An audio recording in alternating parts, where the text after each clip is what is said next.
RRQ. RQ. Okay. RQ. So heroes are locked in. Let us send it over to our casters to see how it all unfolds.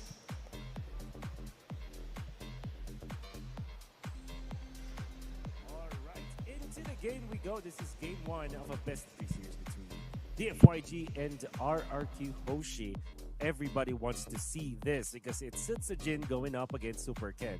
And you would think that this Dfyg team is from the China region, but Super Ken himself has played so many times up against Sutsujin back he was playing when he was playing at the LID. So this is gonna be an important match for the two junglers that we have right now. Your casters, Wolf and Naisu. Nicely. I am so excited about this Lancelot versus Ling matchup. Wolf, when was the last time we saw Ling, man? You know, maybe Oh, it pops man. up occasionally in different parts of the world. But for the most part, he's not really in the meta, right? This is not a hero that you typically see currently in the meta. It's great to see it, though. Game one in this best of 3, again, all this, you know, at the end of the day, we're going to see some more teams go home, of course, here in the quarterfinals. But this is a bit of a risk. I have to say, it's been, you know, one of the things about Ling is obviously he can still provide quite a bit of damage output, quite mobile himself, but, you know, in a way, you're going to have to go ahead and support this. It's a lot harder to do that rather than a Lancelot. But they both, I will say this, the caveat there is they both can kind of take care of themselves. Like if Ling gets in a bad situation, he's most likely going to be able to survive with his mobility. You could say the same thing about Lance, you know, and it's just, why do you think that is? Why isn't Ling so often in the current meta? Yeah, it kind of farms slower than most of the junglers. It's more like, why would you go for the Ling if there's like Hayabusa, there's Lancelot? It's like he's just at the bottom of the list. And partly because you need a lot of farm on Ling, and also you can easily pressure him in the jungle. Let's see if I do that. He is going to make his way up here to this fight, though. A lot of Flicker is already burned. RWM dropped down too. And Sutsujin will get the turtle, but the first blood going over to Super Ken. A bit of a trade there. Objective for the first blood. Dfyg, though, with that first blood going in the hands of Super Ken here on this lane, are just going to help his case even further. You know, you can scale up faster on this Ling, who, like you mentioned, Wolf, might jungle a little bit slower in comparison to the Lancelot. So it's going to be up to RQ Hoshi to find something across the map. But this is the thing now too. When you have that level 4 available on the Cho, you know that's going to be the play to make. And speaking of the roams, man, Edok on this Tigreal once again. We got to see the Tigreal in the hands of RQ Hoshi in their game against Team Falcons. And that's what we talked about after the patch came out. Had some of its improvement there, right? If for you guys that don't know, his second skill, the Sacred Hammer, it now is faster, man. It actually happens so quick. Oh, just like this. Pressure up top. Diamond Tempest Blade's going to be used as well, and that is a clean, easy kill in the top lane. Not the best game for Diamond for sure. Dying twice already the first 3 minutes of the game, and gonna be up against Esmeralda. It's not gonna get easier for Dyron in the next few minutes. However, for RQ Hoshi, I think if they're looking for something that's really positive for them is this gold lane. I've seen Toy deny one of the parts against Long, and it kind of tells me that Toy will, you know, having level 6 and then Long only having level 5. That kind of tells me that there is a massive lead for this Claude over this Tyrant, which is always going to be a welcome sight for RQ Hoshi. Because if you look at their heroes, all of their heroes do not really pressure this Claude in the late game. Like, when it comes to a head-on collision versus the Claude, that's why we'll always be happy in this scenario, as there will be a kill up top. Finally, a recovery for Dyron. Yeah, I'm putting them on the board here for RQ Hoshi. Turtle's coming out, second one of the game. Zed gonna go ahead and poke down Edok a bit. Oh, that's what I'm talking about with the implosion as well. They're gonna go for Zed. Zed uses the kick into the RWM, so that's a kill secured now as Edok falls. Great play there from Zed. You know, he's the one that he started to get zoned out in and then crowd controlled with the implosion. But then because of the real world manipulation from E1, they were able to win that fight, but they're still fighting for this turtle. Feathered airstrike, whoa! The damage on Vel. Sutsujin will secure that second turtle for RQ Hoshi. Now Vel has to be really more careful around the neutral objective, especially when there's an ongoing team fight, because of how important the Esmeralda is when it comes to being the tank for Dfyg. This Esmeralda needs a lot of farm in order for him to kind of accomplish his job and allow this to have more time and space to end the kill. And him dying twice back to back in a span of what? 2 minutes? 2 minutes, yeah. Actually. Turret has been destroyed. It's not gonna be good for this Esmeralda. And now might die the third time in the span of, oh my goodness, 3 straight deaths for Vel. Not a welcome sight for Dfyg. And even Super Ken is now a little bit behind over to the Lancelot. Okay. I don't know if he's going to be able to catch Rins. Yeah, the little wings by wings, keeping Rins alive. And just as you said it, Wolf, this is not a game for Vel right now. The further you fall behind, too, on this Esmeralda, you know, the worse it's going to be for Dfyg. And that seems to be a case even in the jungle. To an extent, Super Ken's doing okay, you know, after he got that first kill early on. But Susujin's starting to go ahead and take it away, right? He's scaling up a little bit faster. He's got a little bit higher levels against Super Ken. And all Super Ken can really do is continue to farm. Look at that once again. They're going to go for Zed. Zed won't be able to escape this time as Dyron cleaning up the kill. Super Ken's going to jump in. Pop the Tempest Blades already. He's going to be going for Rins, but can't get him with the wings by wings again. And Rins stays alive.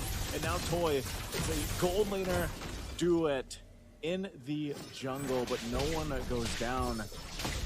Interestingly enough, they just doesn't seem like they have enough damage just yet. It's a little too early for these gold laners to pop off. Yeah. And now for Dfyg, they're gonna be having 2 problems that they have to face. First is Tsujin, who is now level 11 compared to Super Ken's level 10. I mean, Super Ken haven't died yet, but Tsujin is having so much of farming. We'll get the turtle again. You also have to think about Toy, the Claude now. I wonder if the items will be shown up, and I'm sure there will be a mass. Long will be in trouble once again. He pops his Summon Force. The team's going to try to help him move. Vel solo again with a Feather Airstrike. A huge setup coming on through. We'll be able to take down Vel and gets the flicker out from Zed. Tempest Blade's going to be used for Juke with a BMI. And now Super Ken, he's frustrated, man. How many times have he Tempest Blades and not been able to get a kill?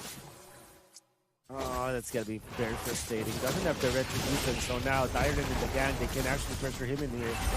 Tsujin doesn't have the retribution, doesn't need it. It's level 12 compared to Super Ken's level 11. They have zoned out the Ling, and the Ling without the purple. This is the main reasons why the Ling hasn't been picked up in the recent MPLs or recent things that we've seen. What's worse? It's because of that purple buff dependence. What's worse? A Fanny, no purple buff, or a Ling, no purple buff? Arguable.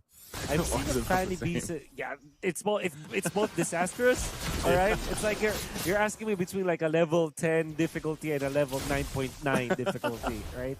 But I think I would rather choose the Fanny because at least I've seen the Fanny actually recover without the purple buff. Remember Ryzen, right? Yep. Like the entire game didn't have the purple buff, but still won the game for the team. Yeah, it takes a certain type of like synergy to make that work, though. You know, like in order for you to actually have that in your favor. But yeah, that's one of the things. Super Ken, I think eventually, like, he will get the itemization he needs. He's not too far behind. I mean, granted, how everything's gone, the 2 junglers are relatively close to each other. You know, 300 gold separates the 2 jungles.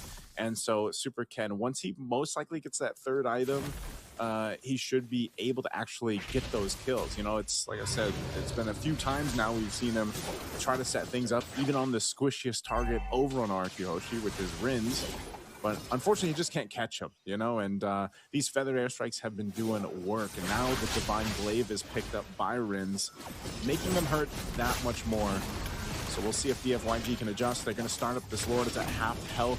Meanwhile, Super Ken's just grabbing his purple. Got this information. RW will drop down, and Tsujin will secure the Lord. So they'll go ahead and get ready to approach the base. Dfyg. 3,000 gold for RRQ Hoshi. Super Ken trying his best to kill off. No, it's not going to be enough again. Oh no. That's got to be disaster for frustrating. Dfyg. Imploding. Man.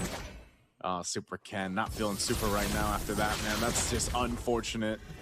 Little stun there with a land shaker. They try to hold on to the tier 1 turret in the mid, but Lord's going to make its way down bot. RQ Hoshi, 4,000 gold ahead, will go ahead and knock down some of these turrets eventually. A big pickup here for Toy. I believe that's his 3rd item now, so he's got the 3-item power spike, he's got the golden staff. He's going to actually take the orange here too. There it is right there. He's got the tips, and now they'll take down the tier 2 turret up top. 7.2k compared to 5,500 for long.